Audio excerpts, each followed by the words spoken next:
Hello everyone, and welcome to Let's Play NetHack. This time we're going to be going through as a Valkyrie. Valkyrie? Man, I'd hate to mispronounce that one. Actually, they're both correct, both are valid pronunciations. But anyway, shall I pick it? No, I'm going to choose it. You will not make my decisions for me. Alright? You got that? No. Alright, we're going Valkyrie. What race? Well, actually, I'm not really sure which one. They both got their advantages and disadvantages. How about we just, I said I won't let this make it my decisions for me, but let's do it. Alright, let's choose random. Alright, looks like it's dwarf. I know that because, Valkyries can either be, neutral or lawful. Dwarves are always lawful. So, if it had been human, then it would have given us the option of choosing lawful or neutral. Well, anyway, we're lawful, which actually makes things easier on a Valkyrie, or Valkyrie, or whatever. They're both correct, like I said. Blah, blah, blah. This is the opening thing for the game, as you can see. And, yeah, let's just go through this. Alright, so, we are a Valkyrie. So let's just kind of get through some of the basic information. First, we'll press I to pull up inventory. As you can see, a Valkyrie will start with a +1 longsword, dagger, small shield that's +3, and some food. It's alright, it's a pretty decent start. Sure, it's only a small shield, but it's enchanted to +3, so we get a really good armor bonus out of it. Our armor is starting at 6, which is pretty decent, honestly, at the start. I'll press escape. Alright, now to move around, of course, we use a numerical pad. So to go up and to the left, we press 7. 8 is straight up. Straight down is 2. You can actually also use the regular numbers on your keyboard if you, can actually remember which one goes to which. Now, let's go over basically what we're seeing. The @ symbol that's sort of highlighted is us. The F that's also sort of highlighted, although more blatantly, that's our pet cat. The plus sign you see a little to our upper left, that's a closed door. The negative sign is, the lesson sign is a stair that leads up. That's the one where you start the game on. And if you go up, the game ends right there. To win the game, you go back here when you have the Amulet of Yendor, which you noticed at the start.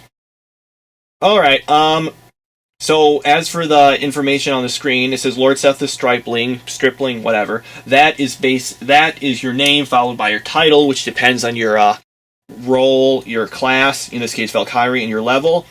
After that, it's your strength, dexterity, constitution, intelligence, wisdom, charisma, your alignment, lawful, your score, which currently is 0. Score doesn't really mean much. Underneath that, it's your current dungeon level, the amount of gold you have, the amount of health you have. The first number is how much you have now. The second is how much your maximum is. As you can see, it's green, which is good. Then our power, again, same format, current out of maximum, which is used for casting spells. Then our armor class, the lower that is, the better. Our experience level, first number is our level, second number is the amount of experience we've gotten, and then after that, it's a turn. So, let's just start exploring. Now, oh yeah, let's grab that. You pick it up, that's gold, you pick it up with, the, comma. Alright, let's take a look around. That was just killed. Oh, it hasn't been killed, but that's a goblin. So to attack, you just try to move on to its square. Alright, an orcish helm. Now, this could be a good thing to put on, because it's got good armor. But, I mean, because it's armor, not just, actually, it's not really that great of an armor, but it's something.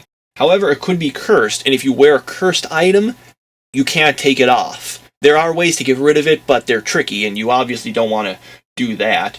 So what we're going to do is move around, wait for the cat to get here, drop this with D, move it away. Okay, it stepped on it. That means it's not cursed.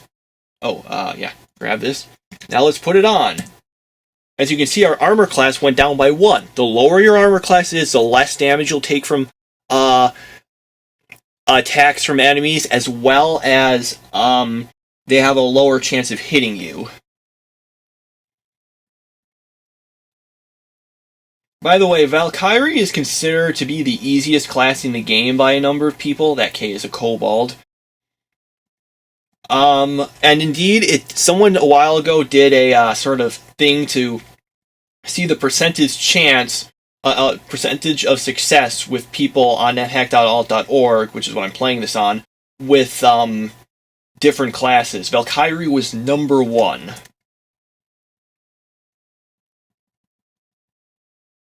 Splint mail. Okay, that could be good, but let's see. Is it cursed? No! So why are Valkyries good? Well, they've got good armor, good high strength. They start with cold resistance. They've got good weapons, decent armor. They're just pretty good on the whole. Some people kind of consider Barbarian easier. That was number 2 on that thing I mentioned, by the way. Although they don't scale as well as a Valkyrie.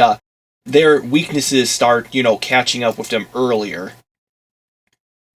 For example, they can't, their quest artifact is pretty lousy. Okay, we're just moving this boulder around because it's blocking us. Except now a monster's blocking it. There we go, kill the zombie.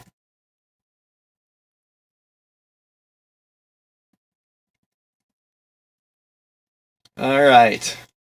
Those X's, those are grid bugs. They are very weak enemies. In fact, so weak I'm going to let my pet kill them. When your pet kills things, it can gain experience and level up and become stronger.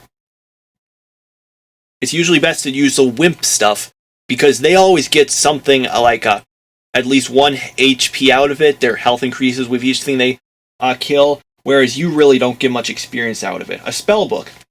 If you read these, you can learn spells. However, your chance of successfully doing it depends on your intelligence, the difficulty of the spell book, and your level. Our intelligence and level are not very high. Basically, it takes your intelligence, adds 4 to it, adds half your current level, then it will subtract twice the level of the spell book. Each spell has a particular sort of spell level, making them harder. Oops, don't want to go that way. Making some of them harder, and then it multiplies that whole thing by 5, and then that is your percent chance. So our chance would be not very good. Alright, so let's open this door with O. Okay. Alright, I think we've kind of explored this level fairly thoroughly. Oh, might as well kill this. We killed the fox. What does the fox say? Nothing, because it's dead. I'll just ignore the grid bug.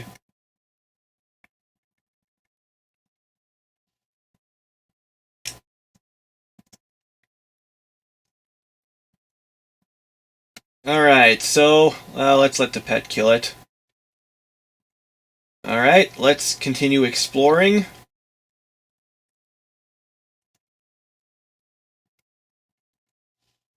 Ooh, an altar. That's nice, although it's chaotic. You can sacrifice things at altars to get stuff. There's several advantages to it. We'll probably get more into that when it comes available, but you need to do that with corpses, and we don't have any with us right now. This is chaotic, meaning we can't get the good stuff from it, but we sacrifice stuff there, it could turn it into lawful, which is what we are.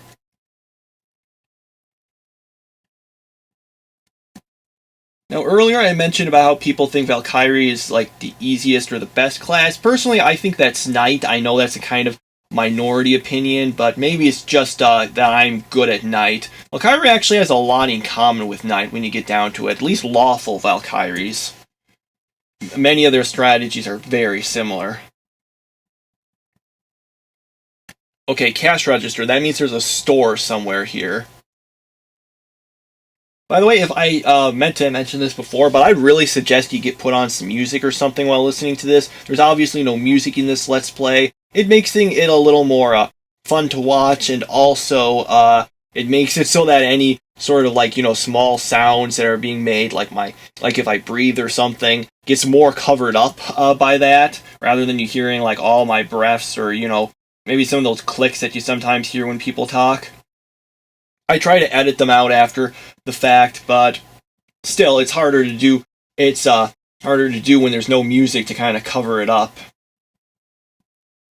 Dang, I feel like I was saying something and now I forgot what it was before I got to that. Oh well. Yeah, I'm listening to some music myself while I do this, so I recommend you do it. You know, just go to Pandora or something.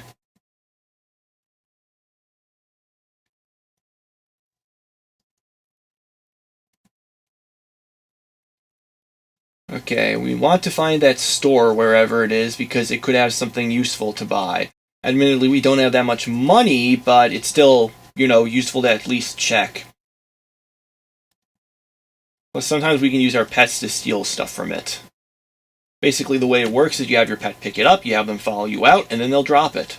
It's kind of a bit, it can be time consuming, but if it's a really good item, it might be worth it. Here we go. Ooh, general store, that's not bad. Alright, so what do we have here? Alright.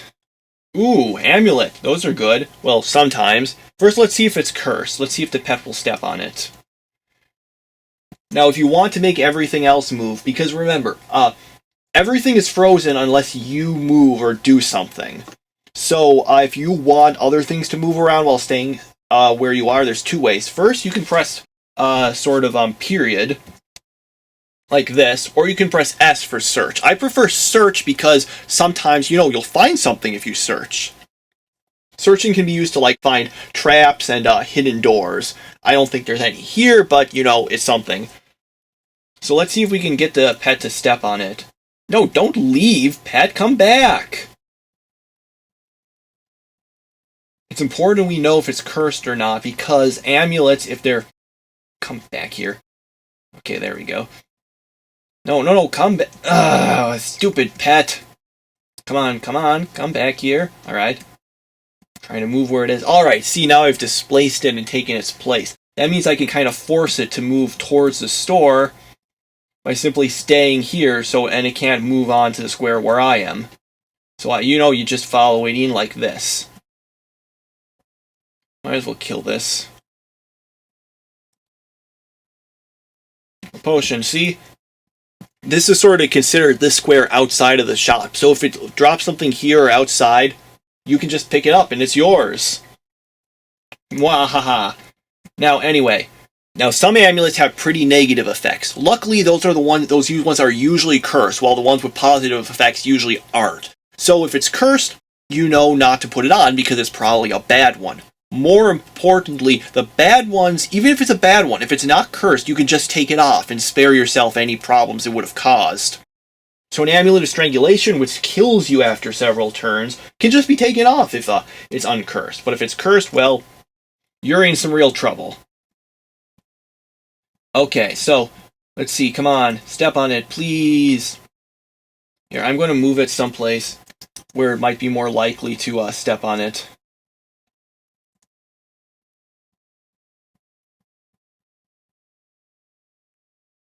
If it says it moves only reluctantly, it means it stepped on something cursed, which I think was the ring. That's the equal sign. Okay, it looks like it's cursed because it is not stepping on it. I should eat something. I'll just eat that. Okay. Anything useful here?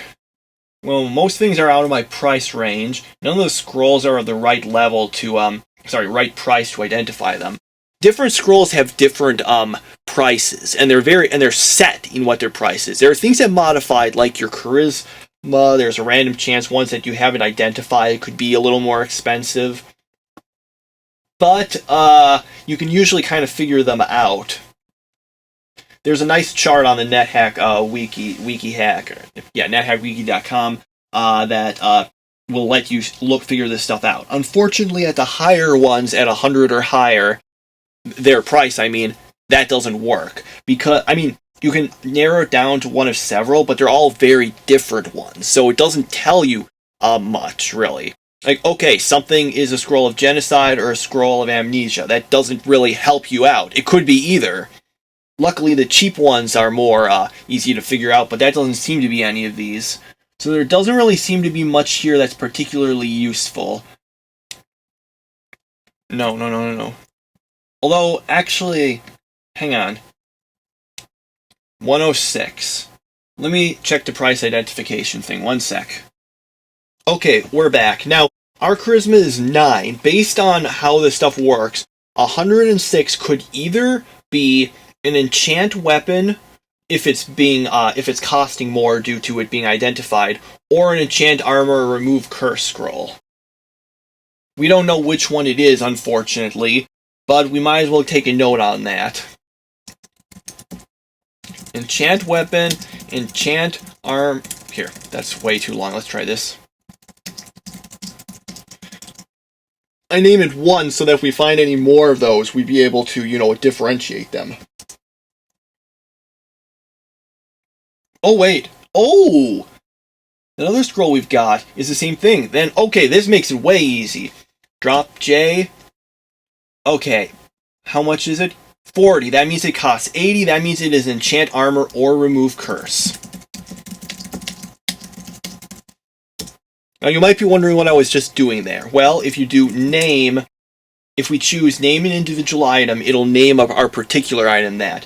Name all items of a certain type is what I was doing. C, and now I can just choose one of them. Press question mark to display everything. Asterisk only, I think,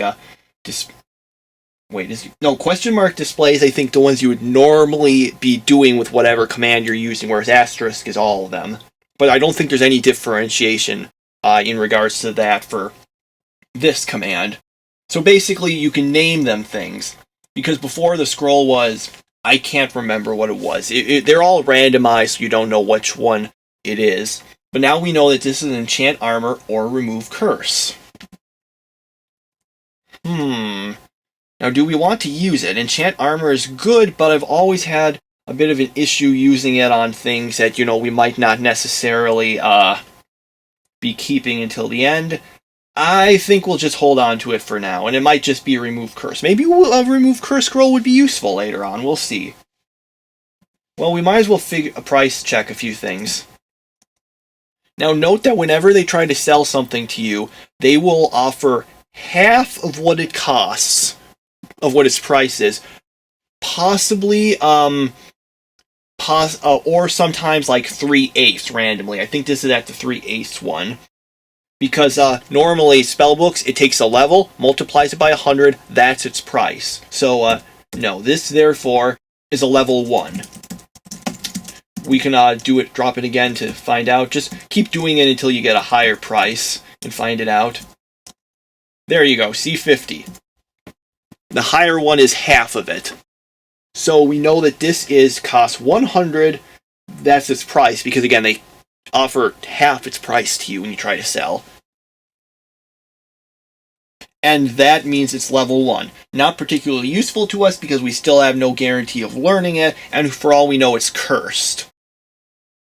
You cannot learn a cursed spellbook. Our uncursed ones gives it that formula I mentioned earlier, and if it's blessed, you'll always learn it. Still, it's useful to know, and oh, dang, I just realized we could use that altar to figure some stuff out. Alright, I don't think there's anything else here we want.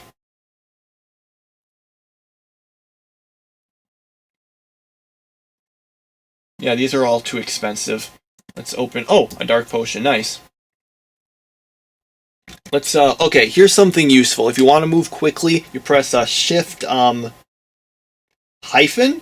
The one that makes an underscore, basically. Where do you want to go to? Well, we want to go to the underscore, which is the altar. So you just put that in again, underscore, and it'll go straight there. Press period, and then you're there. And we'll be going on to that next video. See you then!